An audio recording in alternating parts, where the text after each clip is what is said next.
Hello, everybody, he said, hopefully. We're back. So thank you for sticking around, folks who are watching this live. There was a mild betrayal by someone's pet that caused some complete cascading failure of everything. But we're back, and everything's great. And Jace is definitely going to die this stream. I know it. I believe it. It's in my contract. It's true. I like how it's in your contract that he has to die, not that you have to kill him. Well, welcome back, everybody. I know we've been away for a time. I was out of the country, and everybody was doing things, and it's been a while. So it's good to see you. I'm glad to get back to playing the game. I have to ask. So TK, I want to start with you. Your Twitter has been a hell of a thing the last couple of days. Can you explain to me what is going on over there? How can I help you? Please explain to me what it is that I'm seeing. I missed the opening tweet of this like day-long cavalcade of gifts. What is happening? Oh, it's not a day long. We're going on almost 4 days. Okay, good.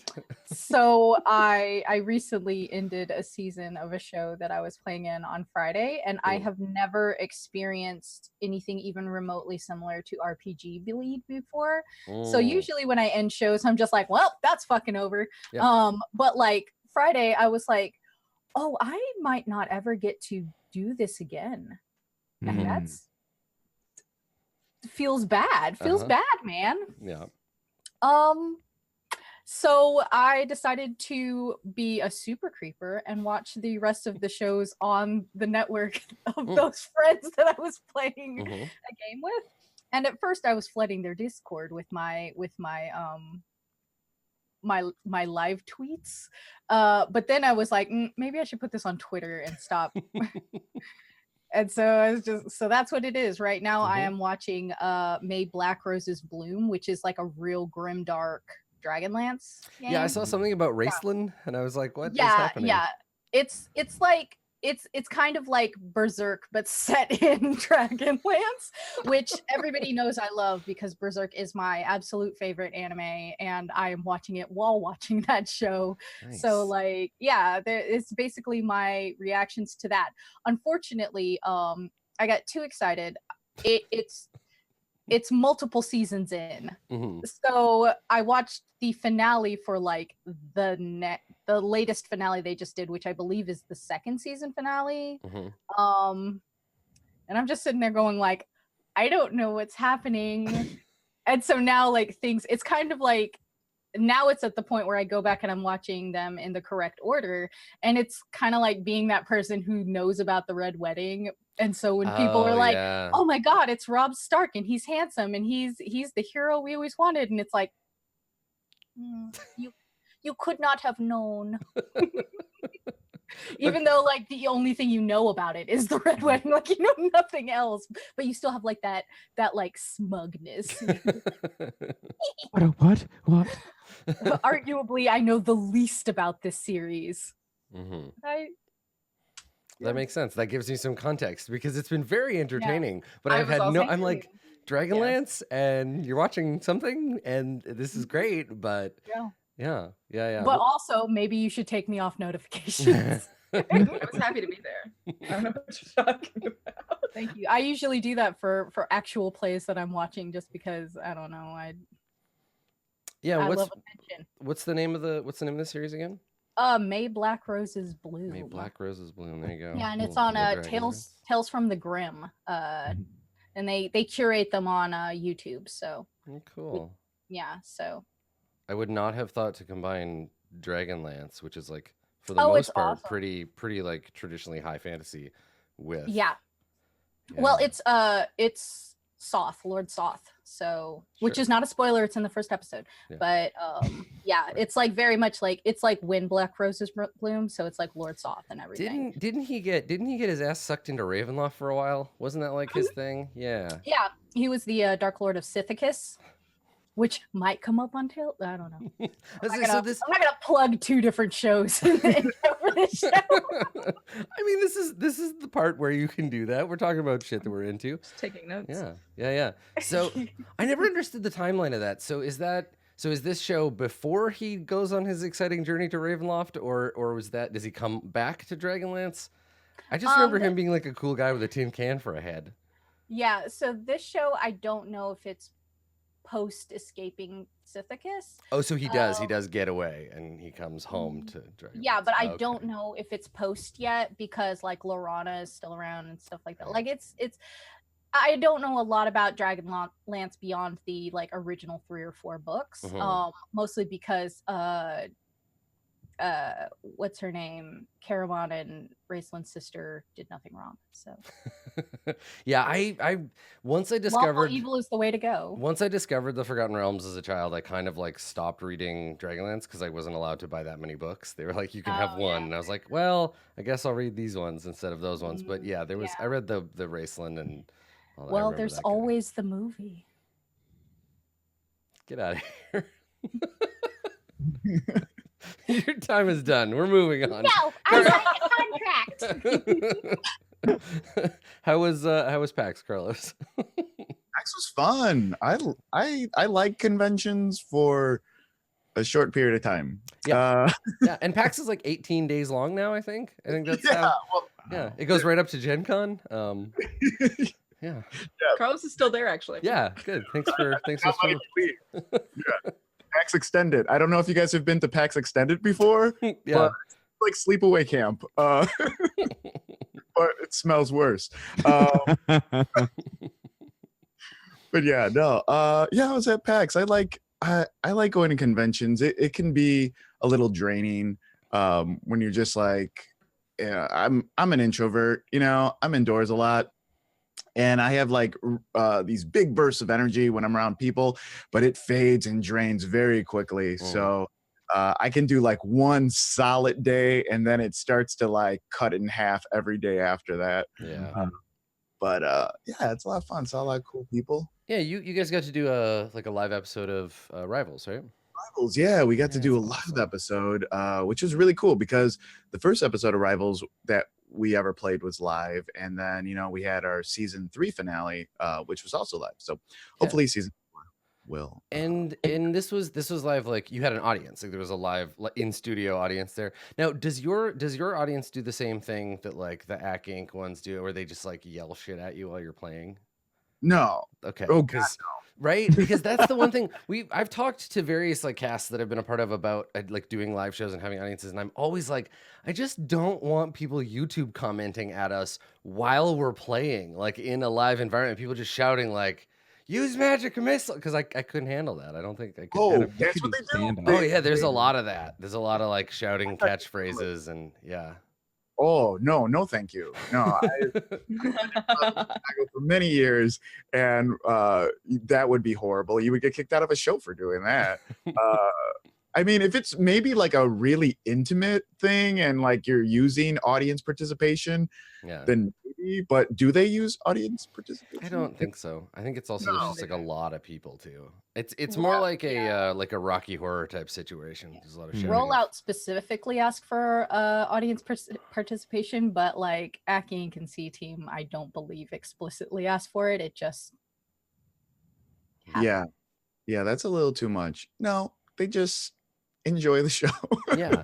I mean, I like doing like live. I mean, we're doing like a live show now. We have an audience, and they are able to participate and to say stuff. But I like when they're like whispering, like worm tongue, like Adam, do the thing, and I'm like, okay, like you're not shouting at the whole group. I can hear you. I see what you're saying. It's a good idea, but yeah. So it was good. The show was. So do you feel any need to make these like live shows like something important happen, or is it just another episode for you? Do you just do like? I didn't DM this season. So the thing about Rivals is we switch our DM every season. So I didn't do it this time. But I mean, when I love an audience, like I knew that about you. Yeah, everyone knows that about me. I love an audience, not even just from like a narcissist point of view, but like not exclusively from a narcissistic point of view, but the energy, like you could feed off the energy. You could really tell like what they're into and what you're into, and there's just like so many funny moments in like this episode, like genuine. And I love everyone. I love our cast, and just a lot of times I think I try to derail the playing because I just want to talk about like us, you know what I mean? I want to talk about stuff that we're into. Yeah. Like Cicero and I like just talk about movies and like but we're playing this game and Sharif says to Tanya or Cicero, you find an apple. You find this apple. And I just cut in because I love specifics. So I'm just like, well, what type of apple is it? And he's like, it's a red apple. And I'm like, yeah. But like, what? Oh my God, Carlos, you're the worst player to have. That like, yeah, but what kind of stone is the building made out of? I don't fucking know. Gray stone, you piece of shit. What was it? It's very important. I said apple. He said red, and I said, well, what type of apple? And he says, Granny Smith. Okay. Granny Smith's not red apples. But God bless Sharif, because I was like, wait, Granny Smith isn't? He's just like, no, they are. Don't apples come in red and green? So God bless his soul, he thought all apples come in red form and green form. Sure, of course. Granny Smith, red apples. I just love them. That just tickled me. That's my favorite part of the entire show. Like it wasn't the actual game, hanging out with the people. I didn't get to watch the show. I think I was still in Japan at the time. But I definitely saw tweets about apples, and I was like, "What is going on here?" And now I understand. The cat talked about it for a long time. This tickles us. I don't know. Yeah. Tickled me. That was funny. Well, I'll keep that in mind. Not to mention unspecific fruits or vegetables during As this you game. approach the gelato topping station. Yeah, right. Good, excellent. Well, I'm glad you had good PAX. I'm actually really impressed. Katie, I want to commend you. When you posted your tweet this morning before the show, and you said, "Can I put a chair together before we start the episode?" I voted no. I chose no. I did not have faith in you, and I gotta say, I'm glad to be wrong. How did it go? This is a chair You that did I it. made with my Oh, Wow. Adam said it could not be done. That's right. I said it couldn't be done, and here we are. Yeah. This is as per suggestion on Twitter, this is Jace Beleren. Yes. And that'll be what its name. And so I guess when we kill Jace Beleren, I'll just like throw this in a fire or something. Cycle. So, Factory. Well, besides proving me wrong and engineering furniture, what you been up to? How's things? Well, we did C2E2, which was a ton of fun. There were puppets and mascots. Nice. Yeah, how did that go? Because I remember it being a thing that you've been looking forward to for a while. The puppets. It was so crazy. It's like the hometown game for us, is being able to come to that theater and just like have a really good time. Just so we projected our like character sheets up on the screen, and then they like played D&D with puppets in their hands the whole time, which was very, very terrible, as you'd imagine. It was a lot of fun. We had like giant inflatable D20s that we threw out into the audience, and that was how we did all our dice rolls. It was just genuinely so much fun. And then I had Mackenzie come out in a mascot costume as like the main villain. So it was a lot of wild time. But yeah, that was a ton of fun. Anyway, so did you all get your puppets in the mail? That's what we're doing. I was gonna say, if the Wizards wants to send me a giant mascot costume of Jace Beleren so that we can all beat on it like a piñata, I'm in. I'm super down. Yeah, let's make that happen. Yeah. We'll do a live show. What PAXs are coming up? Unplugged? All right, done. Good. All right, I'm scheduling it right now. PAX the audience can throw their PAX garbage at a giant stuffed Jace Beleren for 2 hours. It'll be great. I'm looking forward to it. And we'll also be there, but for like no reason. Yeah, for no other reason. Yeah, exactly. Good. Well, you accomplished one thing today. You don't have to do anything else today. You made a chair. This is it. Yeah, so I'm just going to sit back and sort of let everyone else handle the decision. Good. I'm into it. You're going to let us talk to your sister? We'll get to that. Masood, we haven't seen you in a long time. We're gonna start with you. I want to find out what Torgor was up to because it's been a week since Torgor saw his friends. But I want to know what you've been up to. How you been, my friend? I've been good. I was a little under the weather a little bit ago, so I was bummed to miss the last episode. But I'm healthy now, which is great. my sister got married this past weekend, so I Oh, was running nice. around doing a lot of stuff for that. I found out the it's like a pre-party party that's on Friday night before the actual reception that was on Saturday. I found out at the end of that party that I needed to MC the reception. Oh, My good. parents were like, "Oh, by Yeah. the way, you're hosting this." Good, and fantastic. giving a speech. I found out about the speech like a week ago. I was Mhm. like, "Okay, cool, great." And they're like, "Oh no, but you're an improviser, so this is like what you do." And I was like, "Oh, so now you support my dream? Awesome, good to know." So was that- your speech about like, do you get up in front of the mic and you're like, all right, so I need 3 reasons that I love my sister. I heard toaster oven. Okay, anybody else? I should have done a real hot improv set. That would have been good. Instead, I did a bit because we were wearing Shirvanis, which is like this. Have y'all ever seen? Y'all have seen Matrix Reloaded, right? The suit that Neo is wearing is a like a standard Indian outfit called a Shirvani.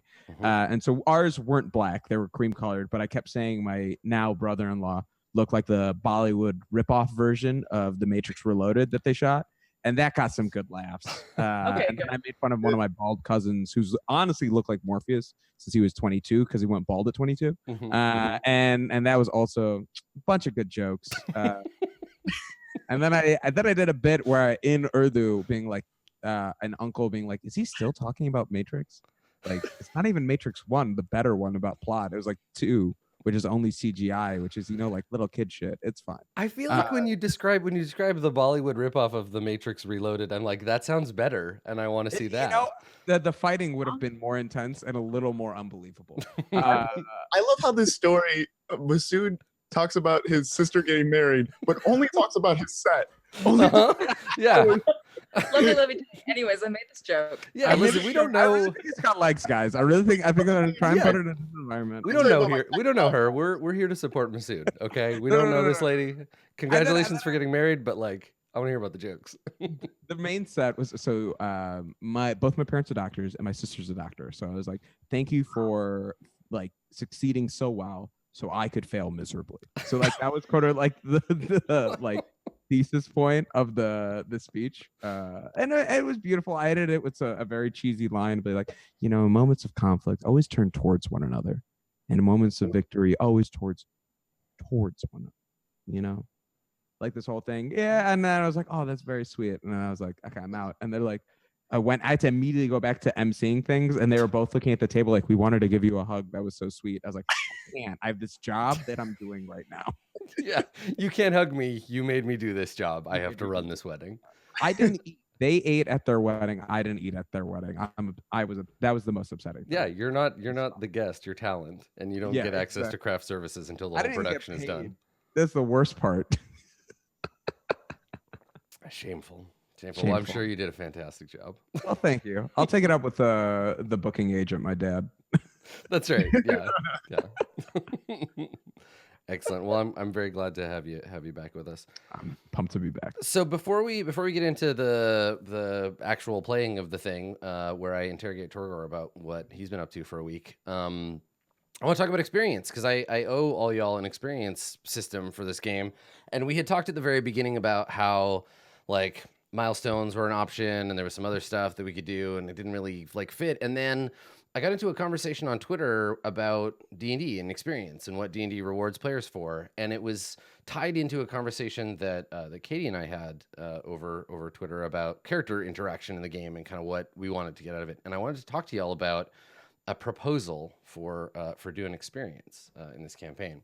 Okay. So rather than use the stock XP or like the milestones XP, I wanted to take a page from like Blades in the Dark or Dungeon World, where at the end of the session, as both a kind of like quick review of the stuff that happened during the session and as a way to give you XP, we just answer questions.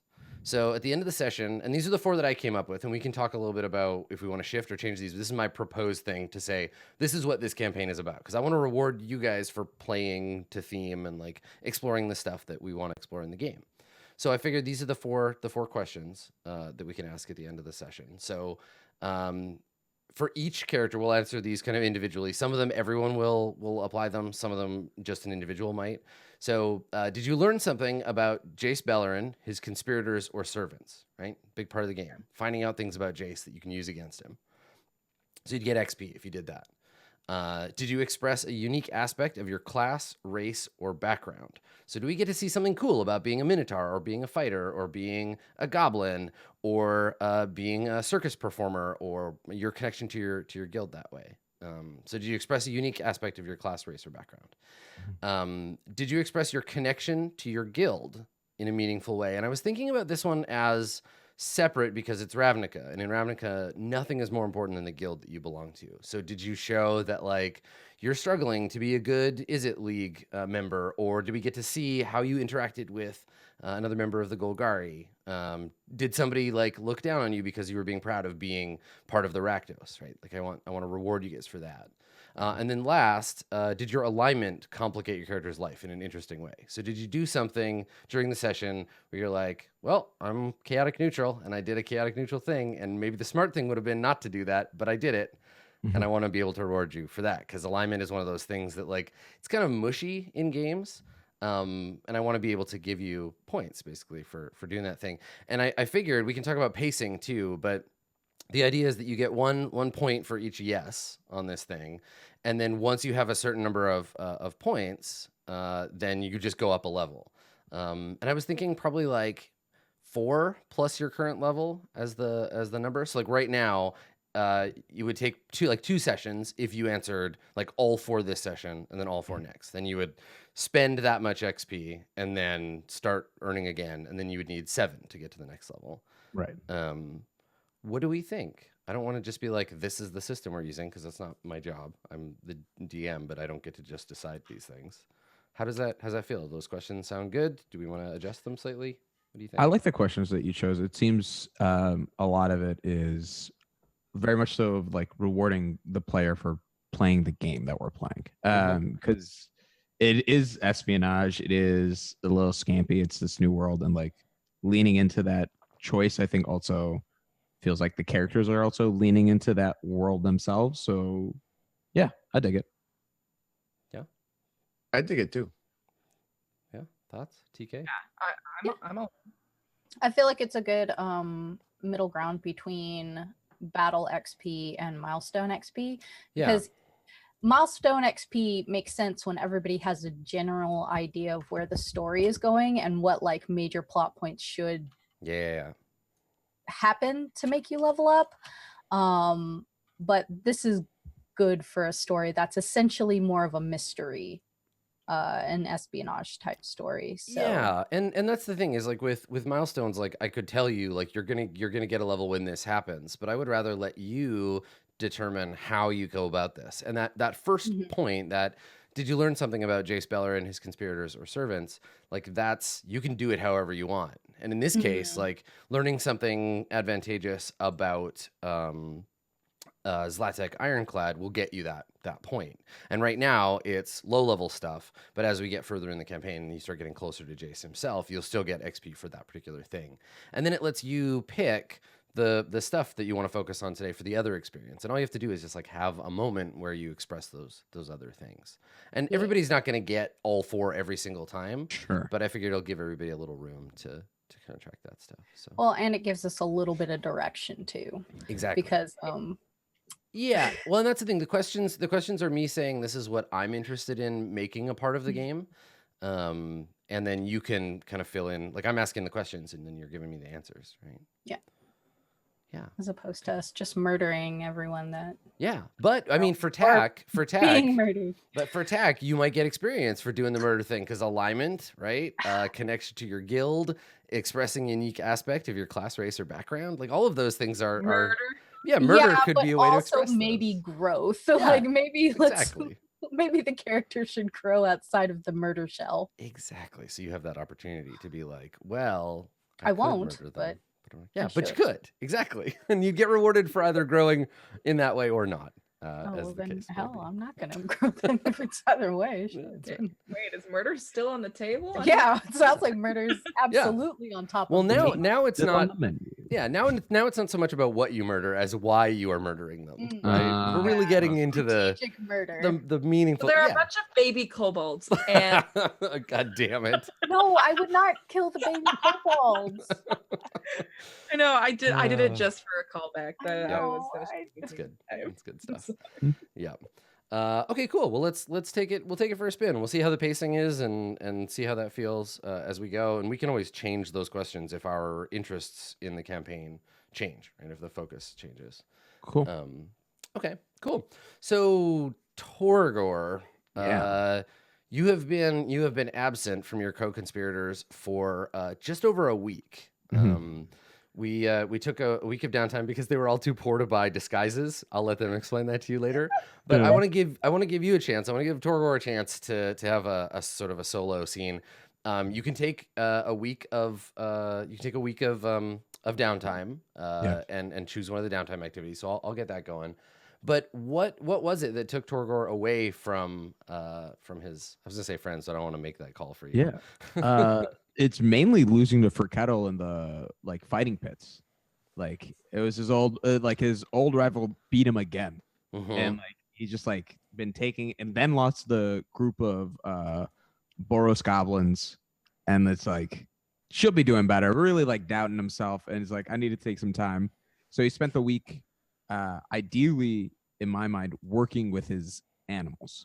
Sort of just like doing that time with his other like spending some time getting some like monster therapy going with some of these like massive like 3-horned rhinoceroses and just like great like a giant worm is one of his favorite pets that he works with for the Rakdos circuit. You know, they stole it from I was gonna say not the Golgari. Yeah, they took it from the Golgari, like a giant like worm that they had in their possession. Big garbage eating worm. Yeah, big garbage eating worm. I love that Torgor has this secret life as the guy from Return of the Jedi who gets really sad when the Rancor gets killed. I love that. That's Torgor. Like, yeah, that's actually was really one of the biggest inspirations growing up. Is he saw that playing on a mage's hands and was like, I want to do that. Right. Sure. Okay. So Star Wars is a thing in this universe now. What was that guy's name? The Rancor Keeper. Like, guaranteed he has his own like important side story in I like the to greater think Star that Wars it's a universe. Rancor Wrangler, but that is only for my like alliterative fun. Yeah. Yeah. I don't know if I took one of your downtime options for you, but that's what I just like in my head envisioned was he's like, you know, I gotta get better at my like personal life before I do this double life. Okay. Let's take a look and see which one that fits into. So because you can make some money or right. while you're doing your downtime activities. Okay. So it could just be work. I already know who your rival is now. You have this like this other guy. So he may come along and complicate this, but cool. All right, let me. It's like he also Torgor used to do the pit fight, and he stopped, and then when he went back, he lost to Furkettle, who he always happened to lose before. Yeah, so like he hasn't gotten better since he's retired. No, it wasn't. It was not a comeback. It was just like I'm gonna try again. Oh nope, there's a reason you quit. Okay, all right. Yeah, I think in this case probably it's just going back to work, earning some money, and like working with your animals. Okay, all right. So what skill do you use for that? I mean, it sounds like animal handling. Animal handling's a thing, right? Okay. Let's see. Yeah, animal handling. Okay, all right. Or let's just roll on it. Yeah, make an animal handling roll. Okay, all right. So, you're able to sustain a modest lifestyle for the week. You don't make any like extra cash. And can you roll? Actually, here here I got the dice right. 26. Okay, so there's no complication. Nobody like tries to get in your way or cause trouble for you. All right. So when you are reunited with the gang, so Tack, Road, and Winnegar, when we last saw you, you were hanging out with Road's sister, Triska, and I believe there was some discussion about gelato. Now, I think rather than jump right back into like moment to moment there, I think you spend some time with your sister. And do you use that opportunity to kind of pull the trigger on getting her her help, or is this just like priming the pump for later? And you're like, I'll see you. You make other plans, because I know that you came here originally to kind of under the auspices of, and this is obviously a PC plan because it's so overcomplicated. The original plan was to come here to get her to help Tack and Winnegar, who are pretending to be law students, to get Graduated from into. Phoenix University. That's right, Yes. Phoenix University. To get them closer to Zlatek Ironclad, who is a fairly like important member of the Azorius. But you didn't quite like there was no, you didn't pull the trigger on that yet. It was just kind of like, No. these are my friends, let's hang out. Yes. So did you Yeah. want to try like going ahead on the plan, or do you want to make plans to meet with her again later and reconvene with your allies and then do that? I think it was make plans to meet later Yeah. as sort of the initial, because if we went too fast, it wouldn't have worked literally any bit at all. Yeah, I mean, you got the impression that she was a little bit suspicious. Actually, you know what? Make an insight check. We'll do a little like, how do you feel about it after the fact? Okay. We'll see what you can kind of pick up. So Oh, I a get 6. A 6 is a good number to roll now. That is an excellent number to. She hates your guts, probably. You're not sure.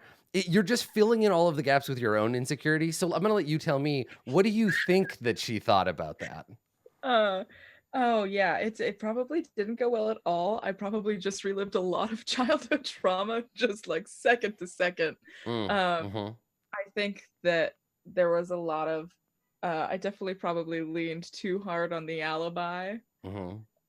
Probably put Winnegar and Tech in a not great place, because they were probably having to cover a lot more than they maybe needed to. Okay. So now I think we're how clear deep in is that? How clear is that to Tack and Winnegar? Like, can they tell that you're a total mess, or are you doing an okay job holding it together in front of them? I think that Rode thought that she did great. But, okay, that's part of the answer. but good. Probably not as well as she thought that she did, for sure. Okay, so Tack and Winnegar, you're both aware, at least, that obviously Rode is not as much of a mess as she thinks that she is.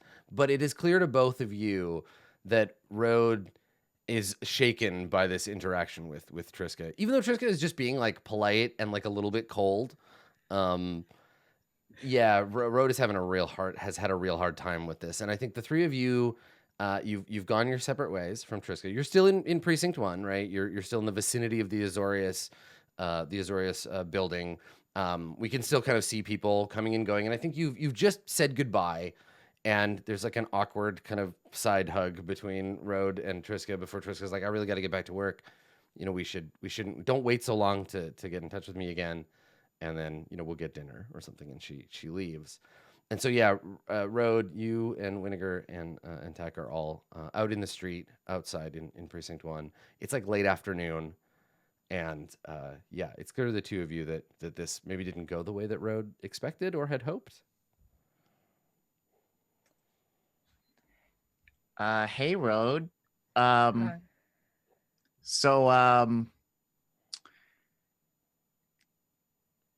what's your issue, Rode? You couldn't hold it together for one afternoon? I feel that it might be a little uncalled for that you're coming on pretty strong right now. This is your sister. If there's anyone that you're supposed to know, you should know your sister and know how to play that person. Do you have siblings? Well, no, but still. Okay. I've heard your opinion. I've heard your complaint. Hey, wait, hold on. Don't talk to me like this is customer service at like some department store. You got to keep this together. This plan relies on you, okay?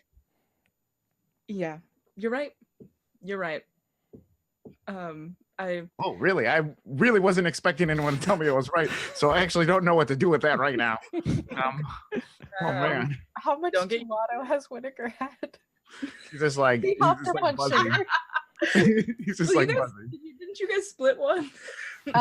No, Tack ate all the gummy bears off the gelato and then threw it away. Oh, what? Yeah, it was a total waste of my money. Whatever.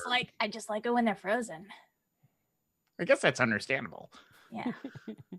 Wait, don't change the subject. Rhodes, what's the game plan here? Because we came in thinking that like we were going to be the weakest part on this one, and he was just like kind of crumbled there. Yeah. No, for sure. I think that it was a really solid first contact. Let it rest for Really, let it rest. really solid. How, Rhode? Well, I hadn't spoken to her for like an incredibly long time. So honestly, I was expecting sort of a broad range of denying to even speak to me at all, to yelling at me in front of other people. So, we fell somewhere in the middle. Okay, And, okay, I can see that. honestly, I think that if I had come in cool, she would have been more concerned. Oh, okay. So what's the play? Are we just done? No. We're gonna try now your that- sister again? now that she knows you, now that she knows your name, now we can ask for a Break favor. into her house. Why, I mean, at this Why- point, I'm open to any suggestions. why would we break into a cop's house? One, why wouldn't we just, after, if we were gonna do that, not break into the guy's house? You're right. Two? You're right. Mhm, You're right. You're right. mhm. You're right. You're right. It's the. I just had a lot of candy today. There's no Three. judgment in brainstorming, guys. Let's just be open to all ideas. Right. we both had a lot of candy today. So now we can ask for a favor. That's it. Now that she knows your names. So we Okay. just have to decide what that favor is, Is this a favor we're gonna have to repay? Yeah. Not it. No. What are you doing? What does that mean? I'm not gonna repay the favor. But why are you Whoever's touching? the last one to touch their nose has to repay it. I'm back. That's the law. I don't think it is. Hey, listen, we're getting sidetracked again. What You're right. what are we doing? What do you think you're I feel like your sister hates us. Yes. Yeah, she definitely hates us. Okay, does she- rightfully so. Have we gone through? I'm hoping that what zone I'm hoping to rest in right now is a resentful pitying, right? Because if we sort of linger and we sit in that soup, then she might pity us so much that she'll do something for us thinking that it won't cost her anything. I'm on board with that. To be honest, that's my sweet spot, okay? Right. if I was a disappointment to begin with, I don't think we're going to end any differently. So why don't we just stay there? Okay. So when do we meet with her next? I'll send her a message soon.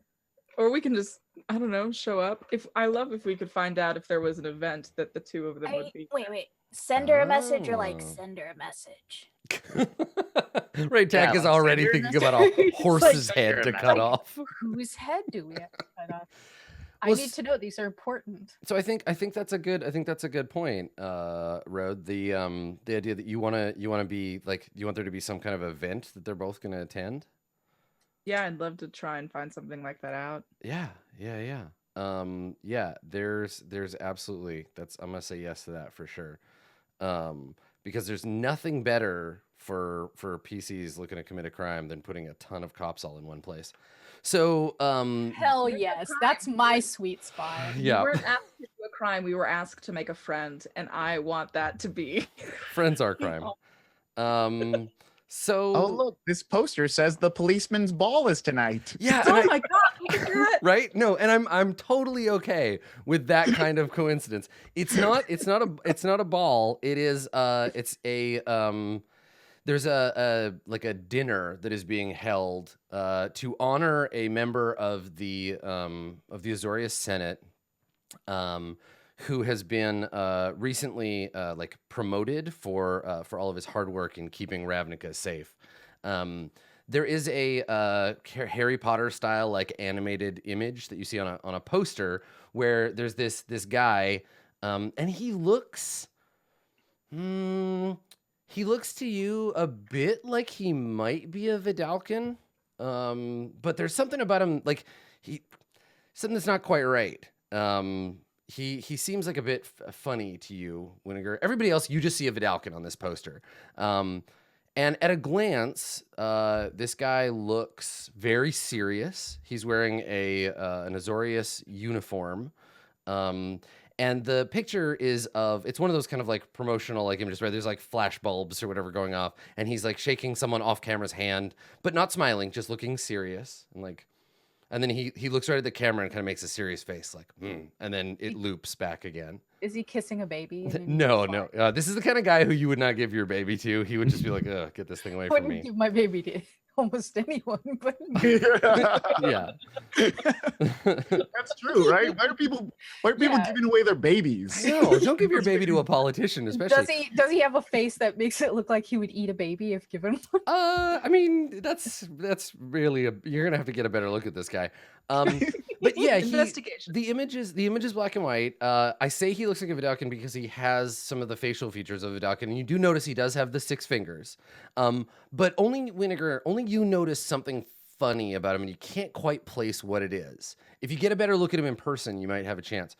He does have his name is on the it's on the poster. I'm not sure what his title is right now. He's some kind of minister in the Azorius. His name is Dovin Ban. And he is being awarded some kind of like civil service award for his work in the Azorius. And there's going to be an award ceremony and a dinner and some speeches and stuff that is happening tonight, because why not? And there's no chance that your sister would miss this. It's a big Azorius event, and she's a ladder climber. So Great. Wow. We gotta hit this tonight. This poster is incredible. I think I have free food. Well, definitely, yeah, they'll definitely have free food. I don't know if it's one of those events that you have to like order ahead of time.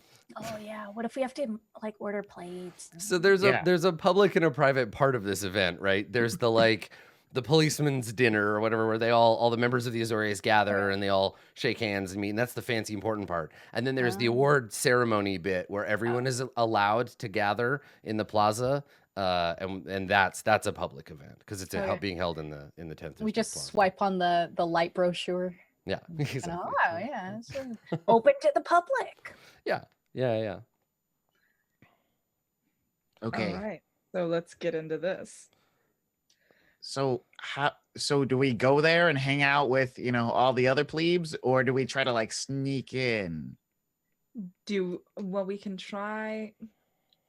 Did you know your eyebrows are doing a? What is it doing? Your eyebrows are stop. I might be nervous. Okay. If we try to catch Triska at the entrance, then through social awkwardness, if she's worried about not making a scene, then we might get in with her. Okay. So all we have to do is make your sister uncomfortable in public. Yeah, I'm really excited about it. Awesome. Yeah. I excel at this. Thing you were thinking about. Look, I mean, she's gonna be here, isn't she? Yeah, that's true.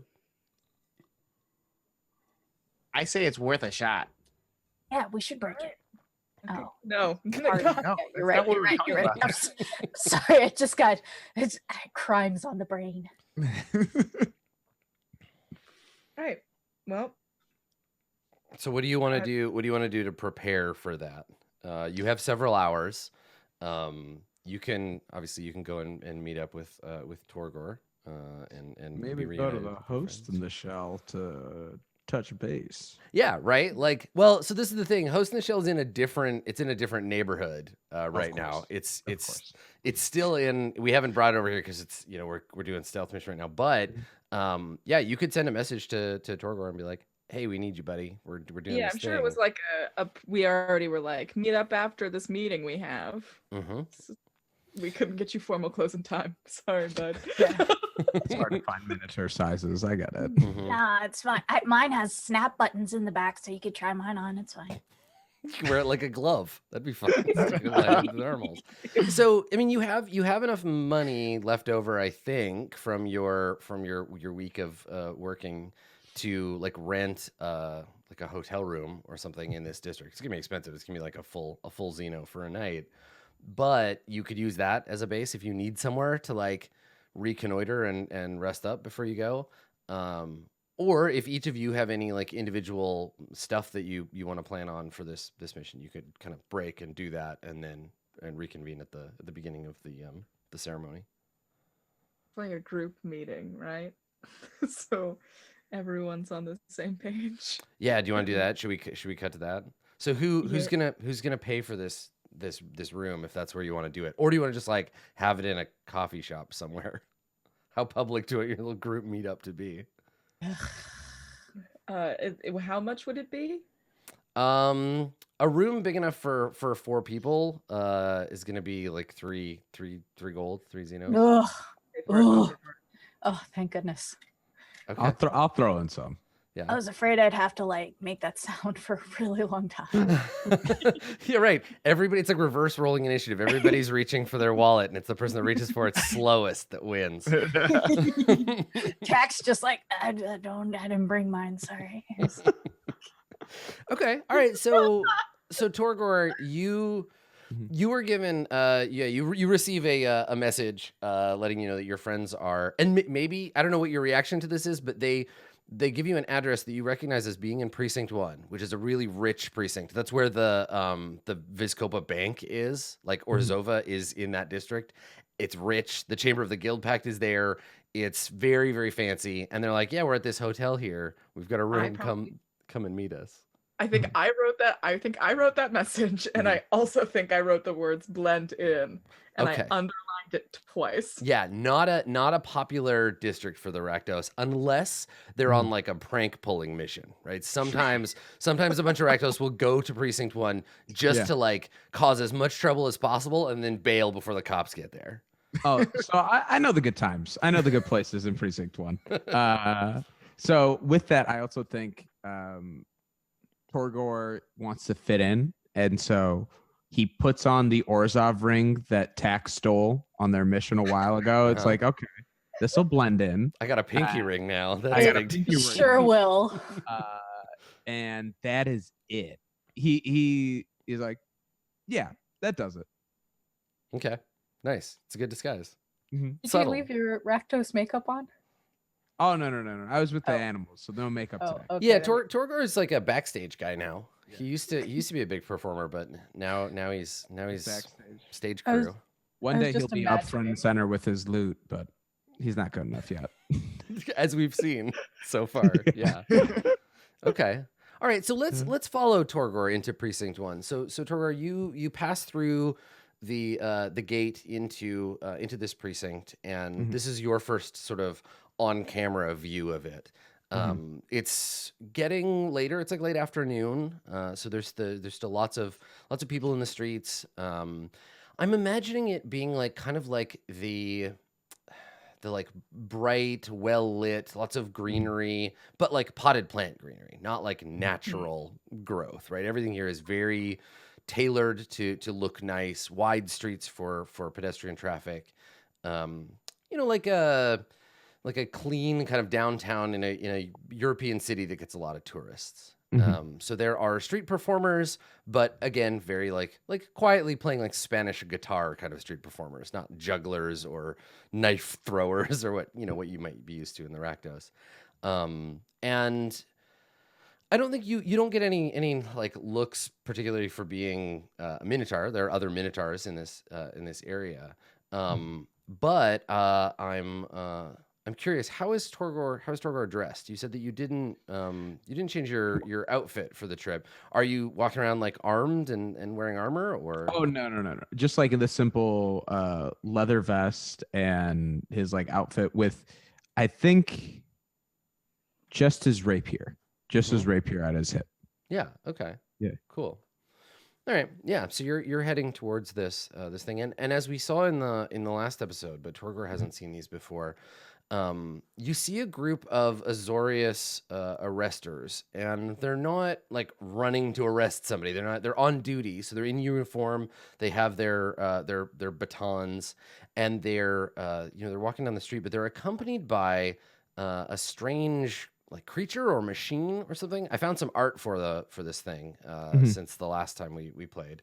And it's a little like a metal, blue and silver metal sphere with little glowing wings. It's maybe the size of a football, and it's floating above and behind these two arresters who are walking down the street, and they're doing that thing where they're just kind of like, yep, just don't worry about us. Like, we're just keeping the peace. If you don't have anything to worry about, then you don't need to worry about us. And this little thing is kind of like scanning the crowd as it passes by. And most people either just look the other way when they see them. You see a kid with like a little kid with her parents, and she just kind of stares at the thopter as it goes by. But it's definitely not something you've seen before.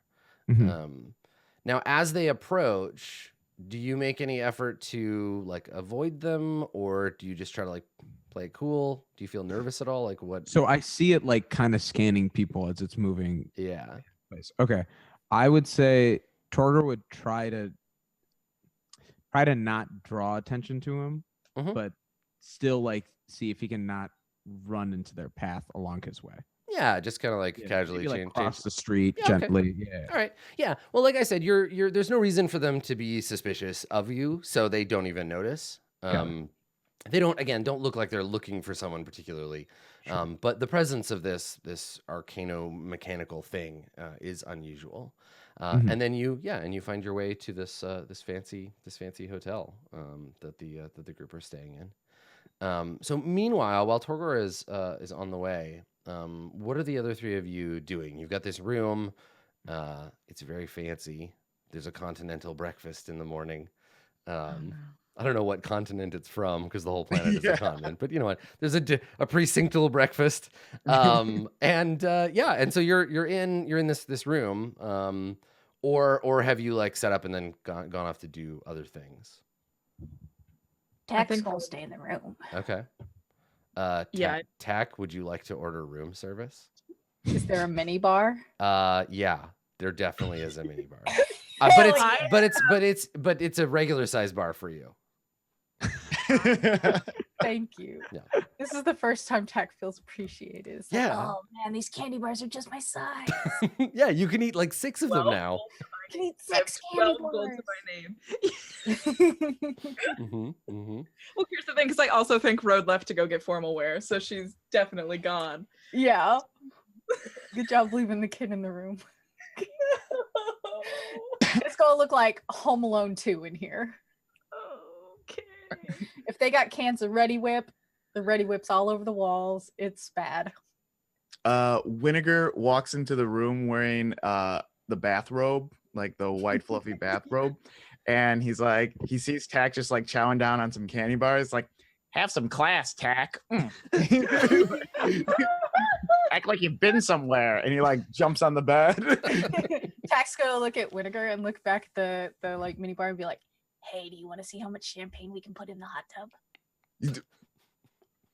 Okay, there's a kinda, but Road is gonna be super upset if we take all of it. Let's cut it in half with some water. Oh yeah. It's like, that's a problem for future us. It's just like boop into the hot tub. Excellent. Champagne. Extra bubbly. Champagne in the jacuzzi. Good. Fantastic. Yeah. Perfect. Champagne for my real friends. Real pain for my sham friends. It's like, pour one out for our fallen brothers. Yeah, but you got to leave a little bit in because we got to fill the rest with water. You're right. Or we just put it back in the mini bar. No, we don't know. So Road, while this chaos is going on and while the bill is getting larger, where did you say you wanted to go? I went back to my apartment to get actual formal wear, because if I'm not going to be in Precinct 1, like law people clothes, not look like a mistake. I'm not sure what the Ravnica public transit system is like. It's a big place, and I don't know how people get around. Is there like a train? Some kind of I don't know. I assume there must be some kind of thing, because otherwise you'd never be able to get anywhere. Yeah, when I DM'd for the one shot, one of my players was killed by it. So Oh, good, perfect. That's all I know. Yeah. So. There you go. Yeah, there's got to be some kind of like way of getting around in Ravnica that's fast that way. So what? Let's talk about. I love getting to see players' characters like houses. What is Rhodes' house look like? Like what kind of neighborhood is it in, and what is it? It's probably like in one of because the Simic Combine has like those. I almost want to say that they're holes. Aren't they holes? Aren't they like? Yeah, I don't think you would call it a hole. There's a special name for it. I live in one of those Simic holes. A Simic hole. They're called Zonots. Yes. Zonots. Thank Yeah. you. Yeah. I go nuts for Zonots. Delicious Zonots. I like a glazed Zonot myself. Yeah. Okay. So there are a bunch of them in precinct. I think precinct 5, which is like not too far from where you are. Yeah, she lives in the one where most of the legislative action for the Simic Combine is. Yeah, Zonot 7. Okay. She lives in that one specifically. Okay. Because. Yeah. So you live in like a grotto. Okay, that's cool. Is that the name for it? Like it's like because this is a lot of the Simic are amphibious, right? And you're semi-amphibious now too, so you need to be near a source. It's easier to rest when you're near like a source of water, or at least the area you're in is kind of damp. I was actually definitely thinking about this because monks have like meditation time, right? And I think that is almost certainly for road bubble baths. Nice. Okay. Like, cool. Like I almost think that like her bathtub and bathroom are like bigger than the rest of her apartment. Like I think like that's like her, and then like her very nice closet that's like organized by color is like nothing close to what I'll ever have. But like it's very like it's much tidier than I think you'd expect. For her, it's like nothing's out of place. I don't know. I feel like I would assume road to be a little anal retentive. So yeah. Yes. So okay, so you get home and you know you've got your keys in your hand. You open the door and you come in, and on your little like desk, that table everybody has where they throw their keys, on there is an envelope that you definitely didn't put there. It is just like a plain like gray envelope, sealed with wax. There's no seal, like no stamp. It's just like a flat pressed wax. And yeah, and it's just sitting there. Somebody's been Before I open it, I check my apartment for signs of entry. Yeah. Okay, make an investigation check. A -1. Great. Perfect. Good. Nice. You get an 11. Okay. There's nobody like nobody forced the lock. There's no evidence that they like picked the door lock. Yeah, there's no damage to the door or any of the windows or anything. I guess there wouldn't be windows because you live in a hole underground, but right. Yeah. Great. Okay. I open the envelope. Okay. So inside the envelope there is a handful, maybe like a half dozen photographs, like prints. And they appear to be surveillance photographs of your target, of Zlatek Ironclad. But it's not him like at home. It's not him at the office. You don't recognize where he is, but he seems like out of place. The area that he's in is like quite dark.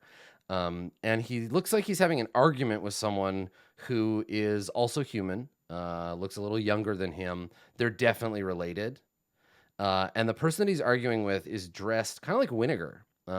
He looks like he's a member of the Izzet League, and they're arguing about something. And then the last image is it looks older, and it's a picture of the target of Zlatek, and then this younger guy, and they're posing for a portrait together, and they're both dressed in like funeral clothes. It's a sort of a somber portrait. Okay. Yeah. Okay, interesting. Yeah. Broad like neatly puts them back in the envelope. Mm-hmm. She gets like an overnight bag ready. Okay. She, in the bag itself, she opens up one of the seams and puts the envelope in the seam and then flattens it back out. Oh, cool. Okay. So it's relatively stowed. Packs up her formal wear and gets the fuck out. Very upset that her home was broken. Yeah. And I think you walk past a couple of other like Combine members, and they kind of give you a look as you like, storm out of your own house. Like, what's her problem? Honestly, probably not the first time. No, probably not. Yeah. No. Okay. So meanwhile, Torgor, you arrive at the hotel. The front desk tells you the room that your friends are staying in. And when Torgor arrives at the front door, Tack and Wigger, what can he hear from inside the room before he comes in? I imagine it's something like Tack trying to get me to jump into the champagne. And I'm just trying to explain that like I'm not as small as Tack and I will hurt myself. But Vinegar really wants to do it, so they're coming up with like Tech's like, yeah, we're just gonna put some towels down inside the champagne, and then you won't get hurt. And Vinegar's like, I don't know. We'll put the pillows in. We'll put the pillows in the champagne. So when Torgor opens the door, it's just like Tech chanting me on from below, and I'm standing on top of the sink, ready to jump in. Not only that, we both decided there were not enough bubbles. Yeah. So we took every single bathing item. Oh yeah, I was gonna say it's just a mountain of bubbles. Like you gotta stir it. You gotta keep stirring it fast. Yeah, because the bubbles are supposed to cushion the fall too. So there's like that's how it works. Soaked, ruined silk pillows in there. So the bathtub is this enormous jacuzzi because it's a fancy hotel, I guess. Mm-hmm. This enormous jacuzzi is full of champagne and bubble bath and pillows and blankets. Yeah. And Torgor, you walk in, you're like it's just a carpet of bubbles. Yeah, you're like Donald Glover with the pizza and the room's on fire. So you walk in and this is what you see. You see Vinegar perched like a gargoyle on top of the sink, getting ready to jump into the bath and attack. Like slow turns of the head, like yeah. Vinegar turns and's like, we weren't doing anything, and then like he comes down. Torgor's just like, everyone told Torgor Rakdos was the craziest guild. Rakdos makes sense. You all, I don't even know. Yeah. Pack will look at Vinegar and then at Torgor and then at the bath and be like, hey Torgor, you want to jump in the bath? No. I'll give you a coin. I mean, Torgor, yes, but Torgor too big. No, we got all these pillows, we got all these bubbles. We have a system. It's gonna be so soft. It's gonna be so soft. Guys, it's not gonna work. It's gonna work. It's gonna work. No, Torgor's already. I'm wearing my nice vest. Okay, Torgor's already wearing his nice vest. Off. No, I'm not taking. No, Torgor if you take the vest off, then you jump into the bath. Then you're clean. You can put the vest back on. Not with you guys. Practically present. science. Torgor is not. I won't look. With you I won't all look. in the room. Okay, no. I'm gonna go wait. I won't look. Torgor's gonna wait in the room. I'll give you. Finish your bath nice. time. Give you something nice. Torgor goes out and orders the biggest hamburger that they have. Rude. I wonder if they have what a hamburger we made of. Some kind of like magic cow analog. Because I don't think Ravnica has the room for you know what, the Simic have totally made an impossible burger by now, and it's made out of like some kind of algae. Because there would no way be room for raising cows in Ravnica. Like just no room at all. So yeah, and whatever. This is a nicer place, so it's not like they get like Golgari meat paste. Right, exactly. Yeah, fungus burger. Okay, all right. I'm gonna make a note. So how much? All of the champagne, right? Tag. That's. Well, not all of it. We took the remaining champagne, put it all in a single bottle, and then tapped it off with a little bit of jacuzzi water. Okay, sure. Yeah. Right. So that way it'll still bubble whenever you open it. Good. Okay. All right. So let's say I'm just gonna make a note here. Tack shook it up a whole bunch. Well, too. there are no such thing as credit card. Oh, did I use the fake name when I checked in? Put it under your sister's name. Okay. All right. So Road, you return, and all four of you are reunited back at your hotel room, which is only a few blocks away from 10th District Plaza. So out the window, you can hear the sounds of work crews, right? The sounds of them building the platform upon which Dovin Ban is going to receive his award. They're putting together all of the seating for everyone to go. And then behind the plaza, there's like a hall, and we can see that there is a group of laborers putting up a big banner, with the Azorius logo on it, the Azorius sigil, and they're getting ready for tonight's event. And that's all happening outside the window of your hotel, and the four of you are in the room. Torgor has come back from his work with the Rakdos to rejoin you. Did you want to tell him what you're doing here? I imagine you're curious, Torgor. So. Oh yeah. Wait, no, Rhoda is still so mad. Hold on. There has to be a whole anchor period where she walks in the room and she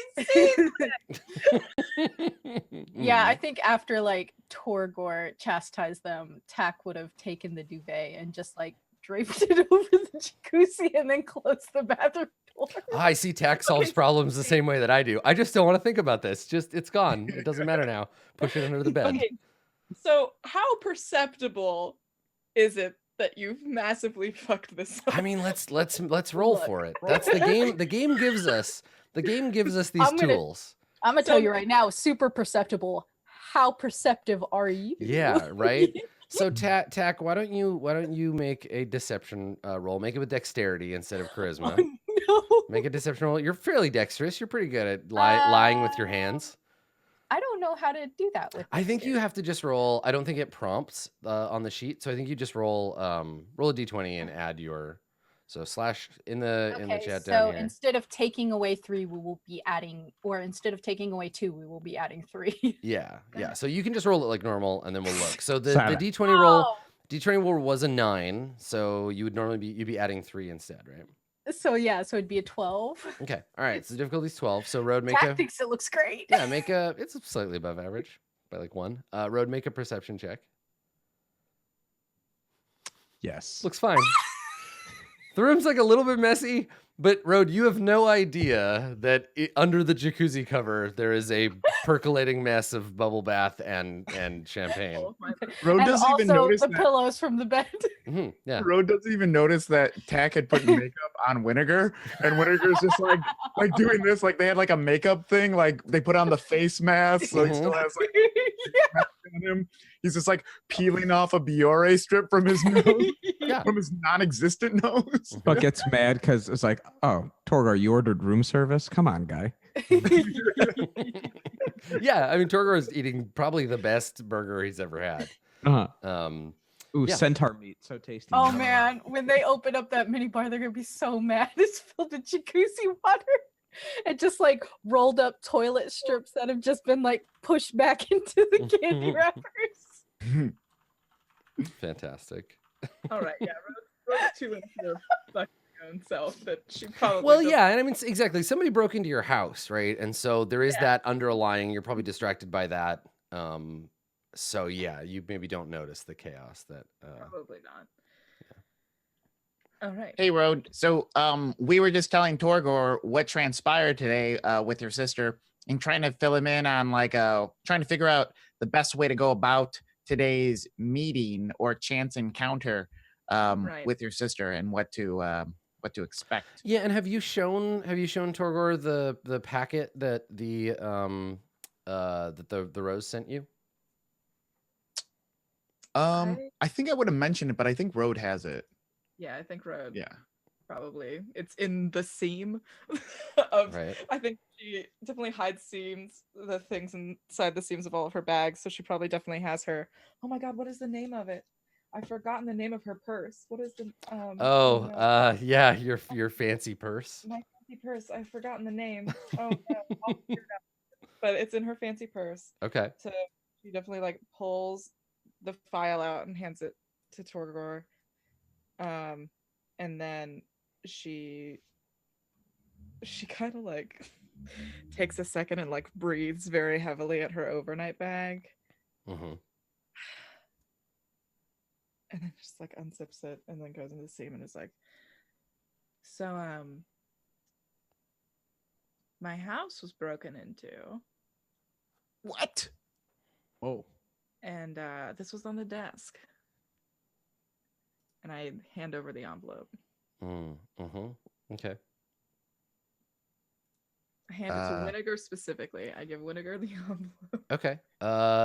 Winnegar, on viewing the contents of the envelope, can you roll a religion check for me? Which we talked about before as being our stand-in for like guild knowledge, because you recognize this person is a member of the. Is it? I want to see if you recognize them. Gotcha. All right, how'd you do? A 10. Okay. Yeah.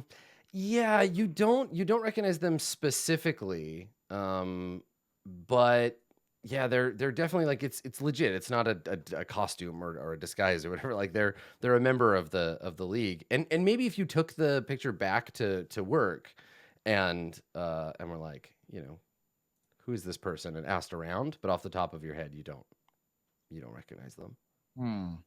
Doesn't ring a bell for me. What else do we know? What else is in the envelope? Just the picture, or yeah, a bunch of pictures of these two guys. Your target, Zlatek Ironclad, not in uniform, and if anything, Zlatek is wearing like a trench coat with the collar pulled up and like a hat. So he doesn't look. He looks like he's trying to avoid being seen, but somebody has taken these photos of him. And then he's talking to this person who's like his brother or his cousin, and they're arguing about something.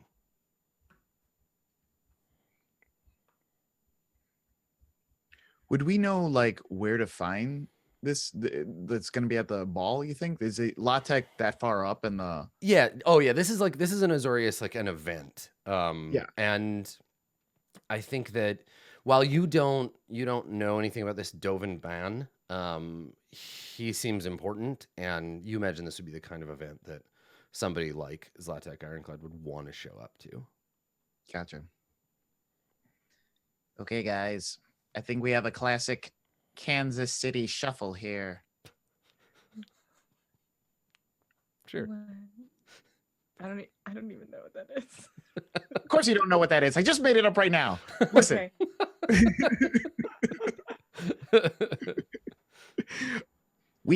So this guy's definitely going to be at the event, right? Right. I would assume so. Unless We got to it's come like up with a. probably not. It's going to be a very mean, sticky situation. Yeah. So you don't want to do anything tonight? Is that what is that? That's the vibe I'm getting from the no. road right now. No, we're gonna go. We're gonna do it. I was just thinking maybe we cause like a big distraction here and then take care of that guy over there, or maybe we get him away from the crowd.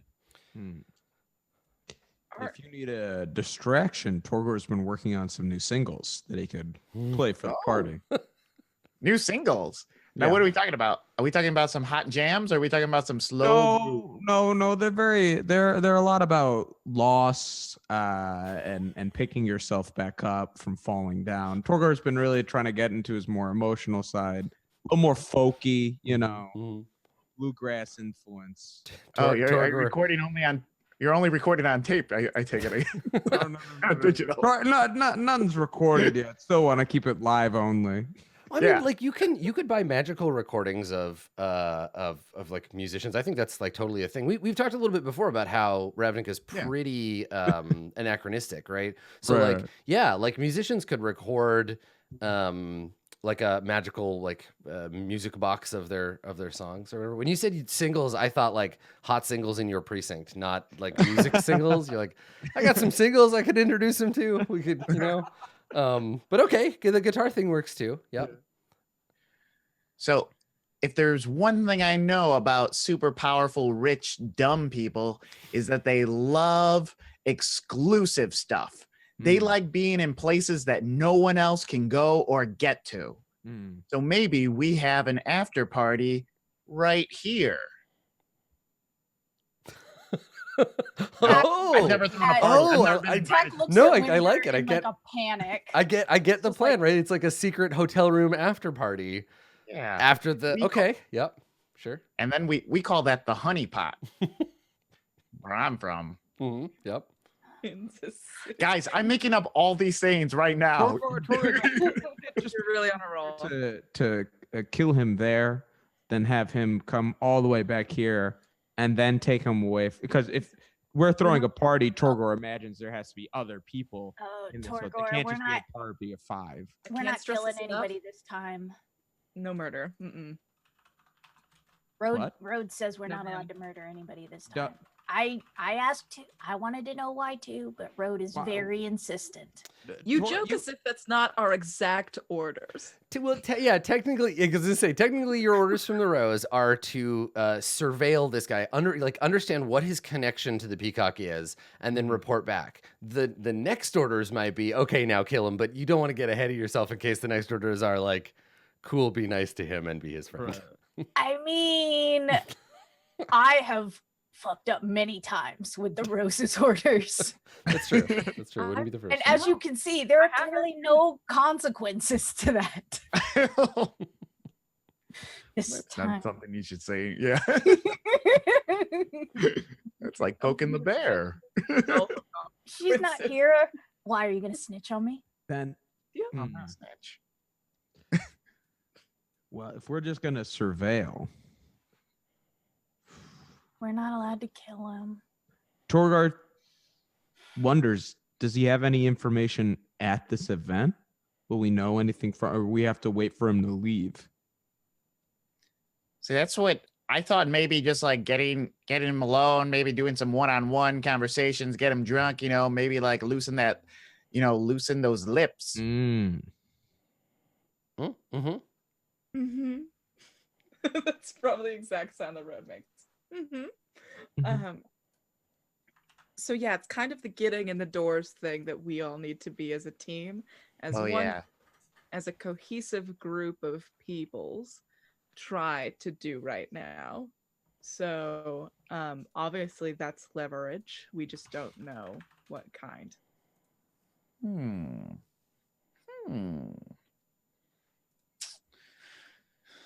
want to look at the photographs. Yeah. Okay.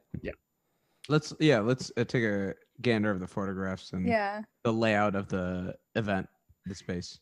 I just want to look at the photographs and be like, Road, is this your jacket? Are you guys wearing the same jacket? But also, like, are they? I would like for Tack to like read their body language a little and see what kind of a meeting this might be. If this is illegal, things like that. Okay. Make a let me just, I was just grabbing some art for old Dovin here. Okay, so let's have you make a roll. And let's call it an insight roll on these photos as you're looking at them.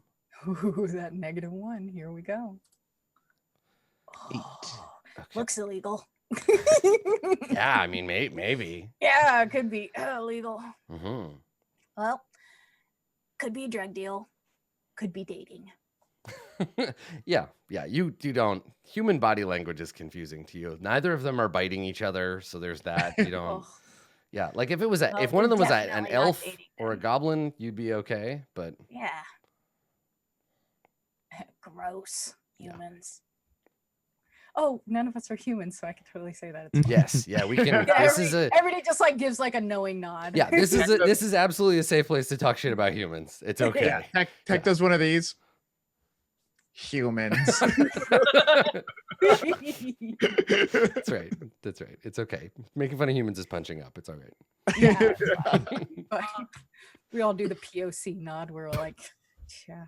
I don't know who put this playlist on.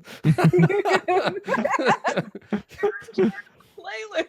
Humans do not know how to bring potato salad to a picnic. Oh my god. All right. So so these guys, there's some like tension here you can't read, but it's clear that and Road, you don't know like why this information was delivered to you necessarily, but it certainly complicates things.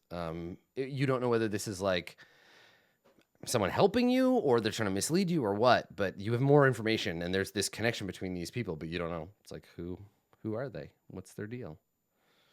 But that's also not the most immediate thing. And maybe I don't know, maybe keep an eye out for them, but there is this thing happening in the plaza. So you don't really have time to like leave the district to go and investigate.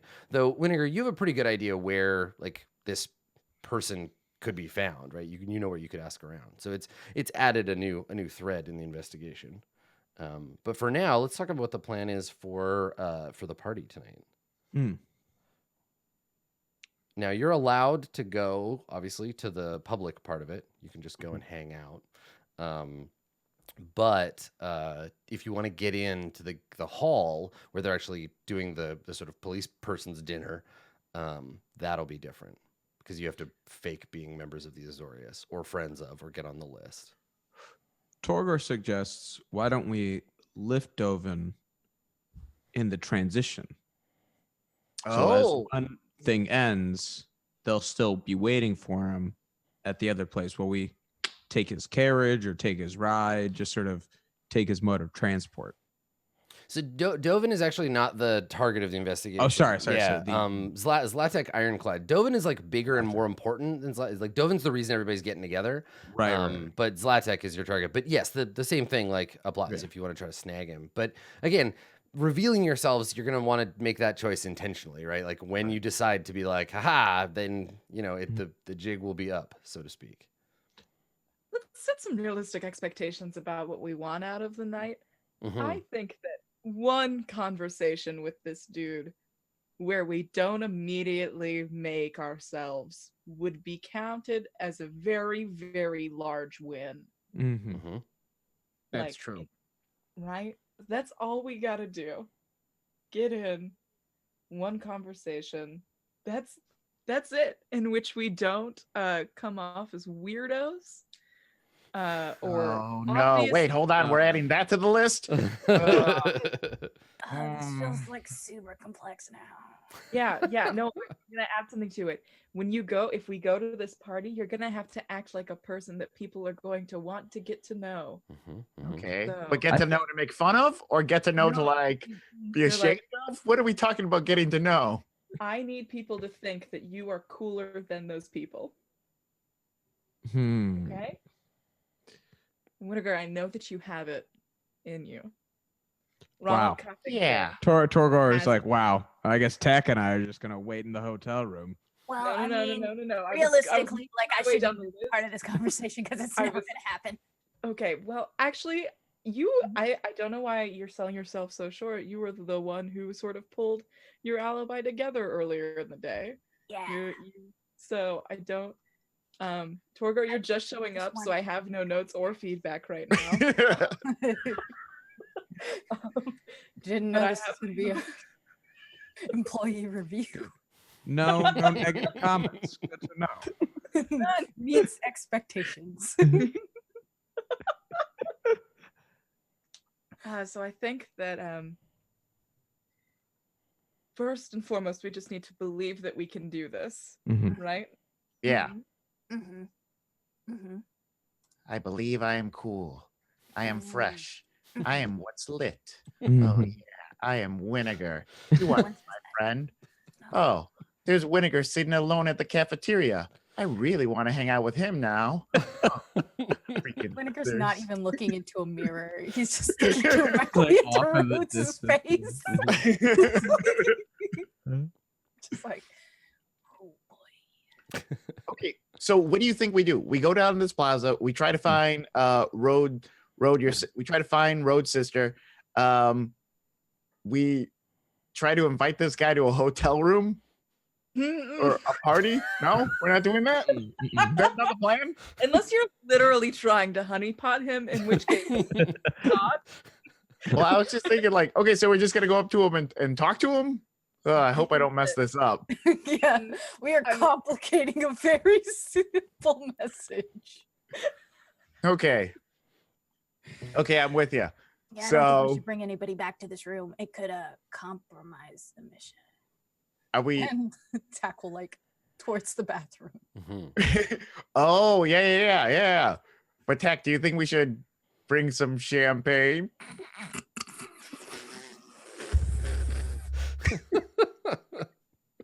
Road still doesn't get it. That's great. Honestly, the two of you acting like weirdos just doesn't feel like It's really normal. Yeah, it's pretty normal. Yeah, nothing unusual is happening here. I agree. I didn't think that it would be Winnegar and Tak who were the two small children of the party, but I'll take it. Yeah, Winnegar used to have his shit together, but here we are a few episodes Did later. he ever have his shit together? I thought so, but maybe I'm wrong. So yeah, we're gonna try to get into the. Do we have a plan B in case your sister doesn't let us all in? I still think the lift before the private party might be the move, or we just stake out the private party and we get them on the way out. You do that. But then we don't get any free food. Column A, column B. I don't know how we steal a literal judge's car. You don't? Tora, same way you steal any car. Do you steal Right? cars? I mean, you're not wrong. Okay. Well, let's do it. Okay, you're just gonna go. So the order of events, just so we know kind of what's coming up, and then we'll take a break and we'll come back and we'll do the thing. So the order of events for the evening is there will be a private Azorius only event at the hall by the plaza. And that's where there'll be like speeches and like probably like a dinner or whatever. And then at a certain time thereafter, everyone is welcome to gather in the 10th District Plaza to celebrate the award that is being given to Magister Dovin Ban. And then that's it. There'll probably be like a band that'll play, but not like a fun band, more like a marching band type of band, right? It'll be a solemn event. He'll get his reward. Everybody will clap. And then that's it. That is the end of the night. Now, because this is how these things work, that there will be like splinter events, right? Obviously, Dovin Ban will go do a thing, and then everybody who's like cool and worth something will go with him, and then that could be a point at which you could scoop in and try to get this dude. But I don't know if you want to try to sneak into the early event or wait until he comes out for the plaza event. But that's how it's going to go. So ponder for a moment while we take a short break, and when we come back, we'll see how Operation Kansas Honeypot goes, I guess. Kansas City Shuffle, baby. Stick around. We'll be right back.